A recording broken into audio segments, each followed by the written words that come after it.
Мынау менің атам тұрған үйі, мынау орнатылған мемориалдық тақта.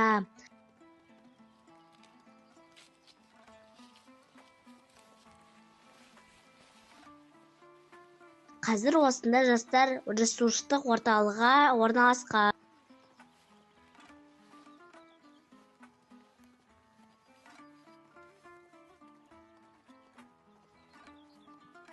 Оған берілген марапаттар, медальдар. Атамен замандас болған еңбек ардагері Ахмет Өтеген атадан өзімнің атам туралы сұхбат алуды жөн көрдім. Ассалаумағалейкум ата. Уағалейкумассалам, балам, бақытты бол. Қалыңыз қалай? Жайлап жүріп жатырмыз, аманбыз. Өзің қалай, тәуірсіңдер ме? Жақсымыз. Кел, отыр осы жерге. Ал, шаруа. Мен Қали атаның немересімін, Ерланмын. Мен Жақтықұлов мектебінде оқимын. Мен сізге атам туралы мәлімет жинауға бір-екі сұрақ қоюға келдім. Мен атаңменен екеуміз бір ауылдікіміз. Атаңды кішкентайымнан көріп өстім. Ол кісі жөнінде ел біледі. Көп аудандардың басшысы болды. Біздің осы Тасқала ауданының өзі әуелде Зеленый дейтін ауданға қосылып, мынау қалған ауыл болып қалып еді ауылымыз. Соған бірінші басшы болып келіп, қайтадан осы ауылды түзеп, осындай қалаға жақын көшелері дүп-түзу ел еткен бастап Сатқали ағамыз. Өзінің еңбегі ерекше, оны бүтін ел біледі. Атаның бойында қандай жақсы қасиеттер болған?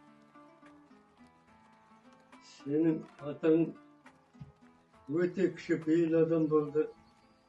Өзіне жұмысыменен барған әрбір адамдарды қабылдап, әрқайсысының келген қызметтерін бітіріп, тындырып жүрді.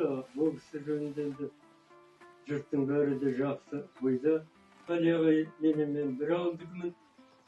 Ол кісі жасынан өте халқына, ауылдастарына қадірлі бала болып өскен, оны біздің әке-шешеміз айтып отыратын. Өзінде ағаның жақсы мінездерін көріп жүрдім. Енді атаң ел сыйлаған жақсы адам болды. Енді ол кісінің жақсы осындай қасиеттері сіздерге де дарсын деп тілеймін. Ауданға қандай еңбектер сіңді? Атаңның ауданға сіңген еңбектері көп. Ол кісі біздің ауылымыз екі ауданды қосқанда периметрға орталық болып кетіп, біздің мына Тасқала жай ғана ауыл болып қалды. Соған 67 жылы аудандарды қайта бөлгенде бірінші басшы болып сенің атаң келді. Сол кісі келіп, мына ауылдардың бәрін қайтадан барғылет, онда бергілет аз еді. Өшелердің, шойын жолдың бір жағына жол салдырып, көп үйлерді салдырған сол сенің атаң. Ана өзімен бірге жүрген кісілердің көбі айтып жатыр, білетіндер. Осындағы бірінші мына емхананы да сол кісі салдырған екен. Енді ауылдардың бәрі, ол сенің атаң басқарып тұрған кезде біздің аудан облысымыздағы ең жақсы аудандардың бірі болды. Бүтін ауылда бәрін де тәртіп болуын, жақсы құрылыстар салынуын ол кісі қадағалап жүрді. Ағамыздың еңбегін бағалаған. Қазір мына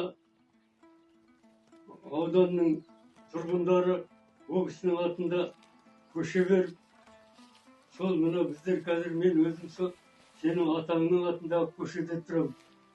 Оны жақсы мақтаныш етеміз. Сатқали ағамыздың ел алдындағы еңбегі бүтін халыққа белгілі. Халық сол үшін де осыны құрметтеп, атында көше беріп отыр. Осы көшеде мен өзім тұрам. Енді саған да сол атаң сияқты беделді азамат болуды тілеймін.